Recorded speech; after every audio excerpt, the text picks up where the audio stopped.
It's your boy, Amreezy, and I'm back with another Road to Sorare Boss episode where we follow my journey in the wonderful world of Sorare. We have just made it out of an international break. We're not quite there yet, but we're almost out of an international break. We're like that scene in Shawshank Redemption when he kind of comes out of the drain pipes. We're that scene. We're coming out of the international break. We've made it.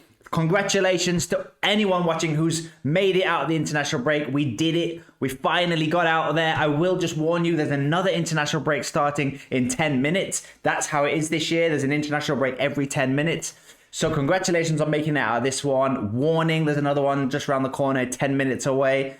However, we have to enjoy a little slice of Sorare normal action we have this weekend. So I'm excited. Round of applause for international football ending. Round of applause for club football coming back. I did say in last week's video, I do use the international breaks in Sorare to kind of just put my feet up a little bit, just relax, you know, take a breather. I also play MFL. If you're interested in MFL, go check out my content on the channel. And an MFL season has just started, which has been perfect time for me. If they could do this every international break, it would be ideal because MFL, when a new season starts, I'm very active, takes a lot of my time. So the fact that we've had an international break's been perfect timing. However, I have really missed Sorare. It's the thing I think I missed the most. And I felt that this week because I was building my lineups for Premier League and I was like, I could get a podium. Hang on. I could get a podium. I'm really confident about this team. And I miss that feeling because I don't get that in international breaks. Yes, I'll throw out a lineup here and there and we'll take a look at the very quiet international period for me when I show you my previous lineups since last week's video. But I miss that feeling of optimism because in an international break, yeah, I'll throw a lineup out there where I can, but I don't actually think it's going to do that well. Whereas Premier League in season, I'm building my lineup this week going, you know what? I think we could do something. And yes, I've had that feeling a lot this season where I've been like, yeah, we're going to get a podium. And we've never got a podium this season yet. But it's that kind of feeling of just optimism that I could get a podium with this lineup. I don't have that in international breaks. I'm never deluded enough to think my team without Kane, Lamal, Mbappe, you know, I don't have those players, and I know other people do. Haaland, those kind of players that just destroy international breaks. But I've missed that feeling of optimism. So hooray that feeling is back. Hooray that we've had a little rest for 2 weeks. Hooray that the video's back. So my lineups from last week have been so small. I'm going to combine that with my new cards section. So we'll do that then. And then we'll look at my lineups for the coming weekend where we're excited about Sorare. So let's start by looking at just, it's not going to take long, the disaster, the car crash that is international break lineups. Okay, guys, this won't take long. We're just going to have a quick scan of literally two lineups. Two lineups that I think I just threw out in international break. First one was the first international break midweek, I guess, October the 7th to 10th. And I'm just showing this team purely to show how silly I was. I forgot that my D team in All-Star got promoted in the week before. So I thought this was the Division 3 lineup. So I just put out some Villarreal cards, just, you know, literally for the fun of it, because I was like, I'm just going to build some XP on these two cards who have games this midweek. But it was a Division 2 lineup, so that was a disaster. Back to Division 3 in All-Star, the fourth lineup. Then we had a lineup where we knew we weren't going to have a DM. With DMP goalkeepers, we knew, but Matt Sells had 2 fixtures for Belgium. So we were like, maybe he gets one of them if Belgium want to rest Courtois, maybe. That didn't happen. These kind of cards did okay. We got 100 essence, but Cullen, we needed, I think, a really high score from Cullen. They all needed to smash for us to kind of make up for the DMP goalkeeper. And then the current international week that we've got live, we've done it again with a DMP goalkeeper. Cucurella didn't play for Spain, so this lineup's not going to do anything better than 100 essence. But Cucurella not playing for Spain is good for Premier League lineups at the weekend because he should be playing for Chelsea at the weekend now that he's at a rest midweek for Spain. So yeah, literally nothing to get excited about. Shall we look at some new cards? I don't know if I've even got any new cards. I'll be honest with you. I don't know if I've got any new cards. I've got 1. I've got 2, 3. Did I show you 1/4 last week? Anyway, I might have 3 new cards from last week's video, because previously I showed you that I was buying some Villarreal cards, a couple of Chelsea collection pieces. So since then, I've gone and picked up a Juan Foyth for £1.94 at auction, maybe even market credits on that. So it could have even been even cheaper, partly just to help my Villarreal collection score, but also he might be coming back from injury either this weekend or the weekend after. Maybe gets back in the first team, maybe doesn't. If he doesn't, I'm not that fussed. Is, like I said, a good collection score. Good Sorare scorer on his day, so I don't mind, these kind of scores coming back if he moves or whatever. So I'm happy to keep him for years.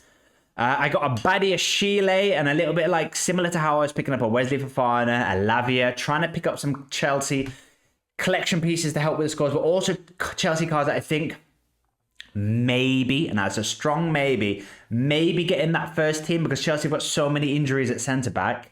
Could be the Badia Chile could be starting this weekend with Chalobah. Fofana maybe comes back in the team too. Lavia could get in the team because Enzo Fernandez has got a little bit of an injury. So some of these Chelsea players could get in their first team. So I've kind of picking up a few of them, trading them for cards that I don't want. I think I traded Badia Chile for cards that I'd won in crafting the week before, and so I was happy to get rid of those. And then I traded Villalba from Santos, a card that I haven't had, who I really love this player. He's not the best Sorare scorer. Like, as you can see here, his score scores are great, but he plays for my boy Santos.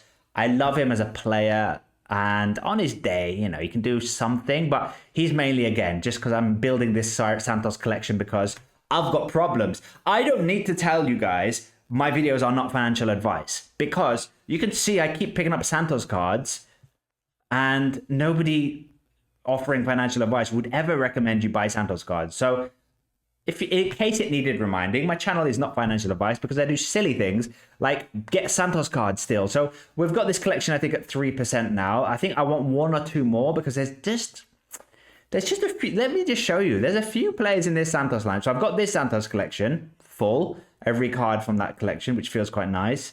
And then there's this Santos collection here, which is at 2% now, almost at 3%. We're 50 away. So I think I need to get 2 more cards to take this to 3%. And the cards I'm looking at are this boy, Santiago Nunez, who's moved to Pumas, and he's moved to Estudiantes. I'll show you a Pumas player later. He's moved to Estudiantes, 25 years old, and, it's not New York City skyline, okay. But if we look previously, he had a bit of a nice period here. He put up 100 not that long ago in game week 9, 86 here, 64 a few games ago. So, this boy I like the look of. And again, he's part of that Santos collection, so I'd like him because I'll have him at 3% if I get him. The other one I've got my eye on is Jose Macayas. Is this the guy who's gone to Pumas? This is the guy who's gone to Pumas. 26-year-old striker playing for Pumas, and he's getting games now. He was coming off the bench when he first started, but he was scoring off the bench, assisting off the bench. And now he's starting games, so I'm just keeping my eye on him. If I could add him and that other guy I showed you, that'll take this Santos collection to 3%.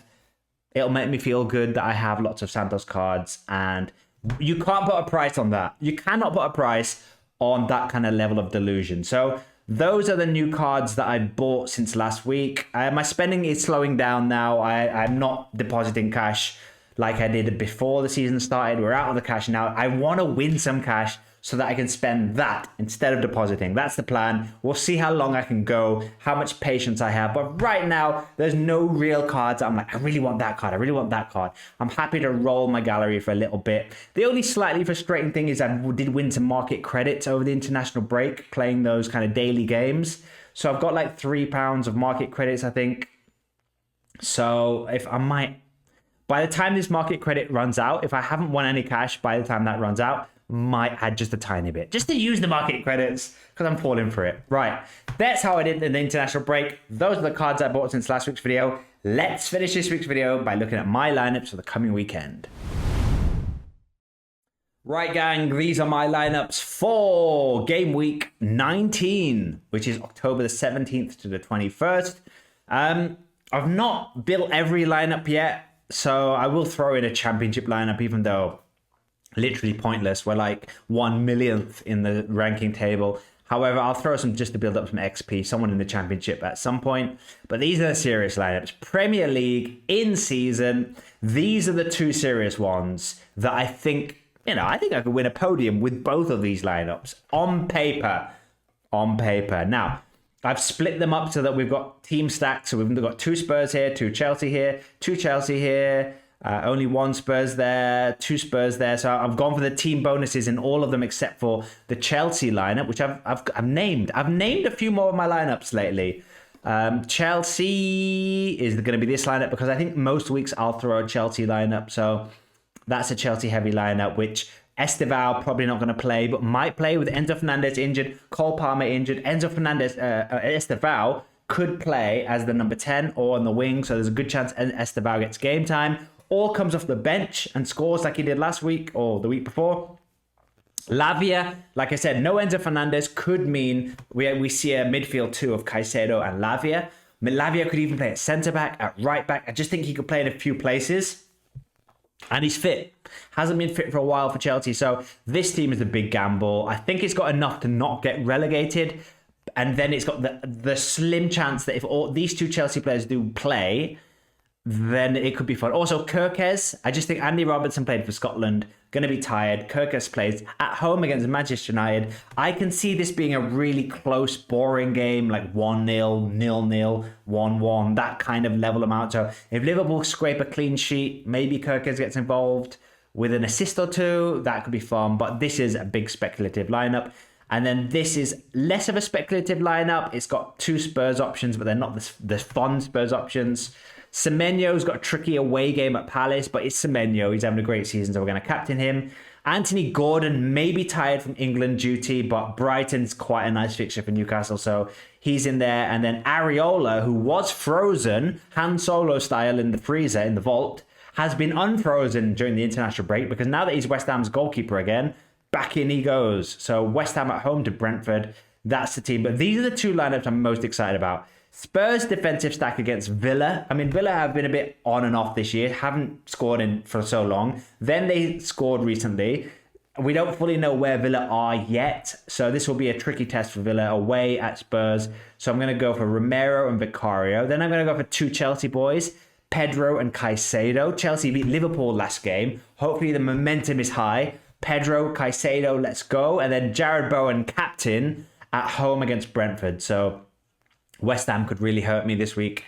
This lineup, I've gone for Chelsea defence against Forest, Cucurella and Sanchez. Forest haven't been that impressive lately, so could potentially be a clean sheet for Chelsea here if they are on it and the centre-backs are relatively fit and don't get injured and they don't get any sendings off. So Cucurella, Sanchez, a double up on Arsenal, Gabriel and Declan Rice. Fulham away, quite a nice fixture. Going to captain Gabriel because he's been solid lately.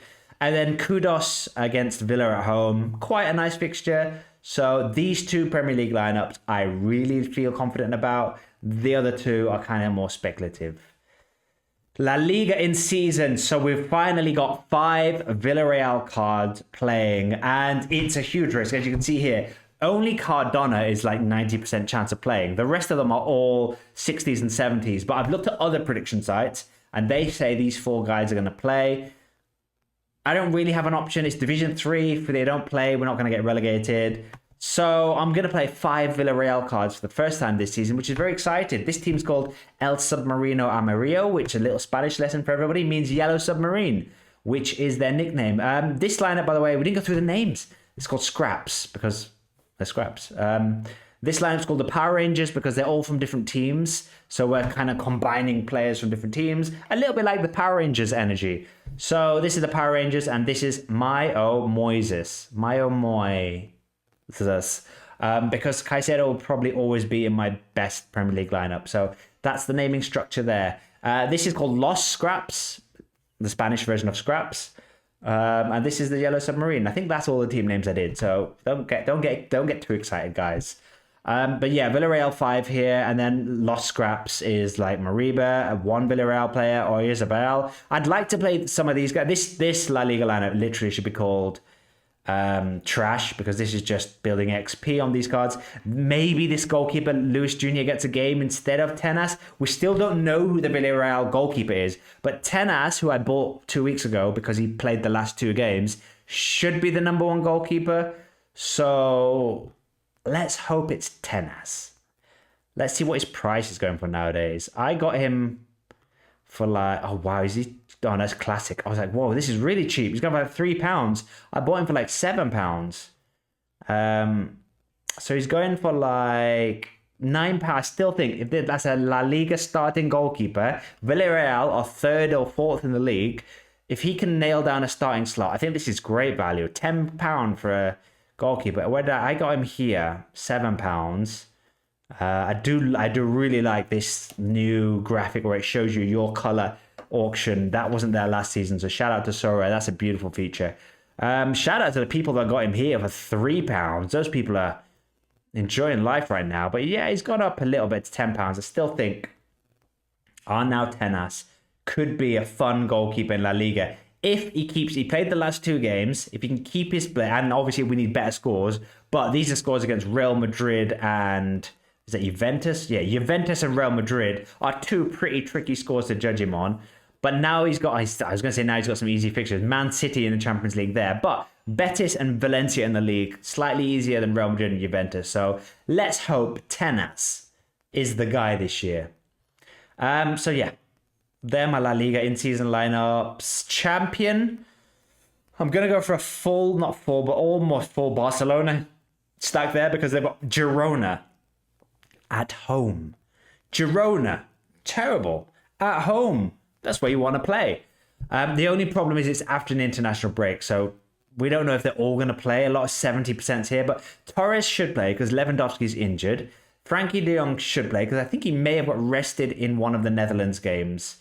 Big Frankie de Jong. Frankie de Jong scores. He didn't get rested for the Netherlands, hence the 70%. But his scores have been quite fun recently, Frankie de Jong. Look at this.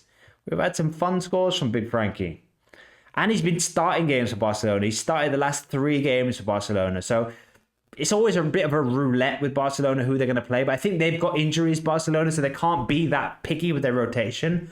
So I think because of injuries, they should all be playing. So let's hope they all play, along with a Burnley midfielder and a Crystal Palace goalkeeper. This lineup, we're going for 2 Chelsea, Man City, Atletico Madrid, because Julian Alvarez is in mad form. I'm captaining Phil Foden because he didn't play for England in the international break. So he is 2 weeks rested fresh. Surely he starts for Man City at home against Everton. Could be a good game. Captain.